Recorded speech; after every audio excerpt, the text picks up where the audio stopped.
एक तरफ ये व्यवहार देखो, आप समझो कि लोगों की मानसिकता को किस तरीके से समझा जा सकता है। और वो सब दिखने के बाद भी जहां थोड़ी सी इतनी सी बात कि इस दवाई की बात हुई है, मोदी ने कह दिया कि हाँ पहुंचेगी, हम पहले थोड़ा सा अपने भी देश के लिए देख लें कि कितना हमारे पास में है, उसके बाद में हम पहुंचाने की कोशिश करते हैं। और इतनी सी बात पर वो प्रेम इतना बिगड़ गया। समझ आ रहा है?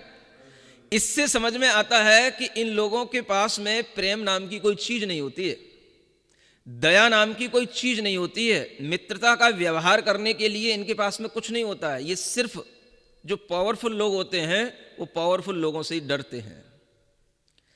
और इस बात को हम अगर इस बात से भी समझें कि आज तक उस अमेरिका ने कभी भी चीन के ऊपर अभी तक कोई ऐसी धमकी भरी बात नहीं की जो उसने इतनी छोटी सी बात पर भारत के साथ बोल दी। और जब उसकी मांग की पूर्ति हो गई तो पीएम बहुत बड़ा महान नेता है, बहुत अच्छा नेता है। समझ आ रहा है?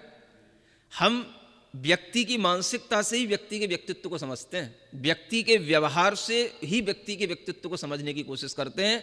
और इसी से समझ में आता है कि ये लोग किस मानसिकता में जीते हैं। हमारे यहां एक नीति है, छड़े रुष्ट छड़े तुष्ट, रुष्टस तुष्ट क्षणे छड़े, अव्यवस्थित चित्तानाम प्रसादोपि भयंकर। क्या अर्थ है जानते हो? जो क्षण भर में रुष्ट हो जाए, क्षण भर में संतुष्ट हो जाए, क्षण क्षण में जो रुष्ट और तुष्ट होता रहे, ऐसे जिनके माइंड अव्यवस्थित हैं, जिनके चित्त बैलेंस्ड नहीं है, उनका प्रसाद भी हमारे लिए, उनकी कृपा भी हमारे लिए भयंकर है। समझ रहे हैं आप लोग? ऐसे लोगों की मानसिकताओं से हम उनका व्यवहार, उनके भीतर का व्यक्तित्व समझ सकते हैं और उनका यह रवैया भी समझ सकते हैं कि वो हमसे कितना प्रेम कर सकते हैं।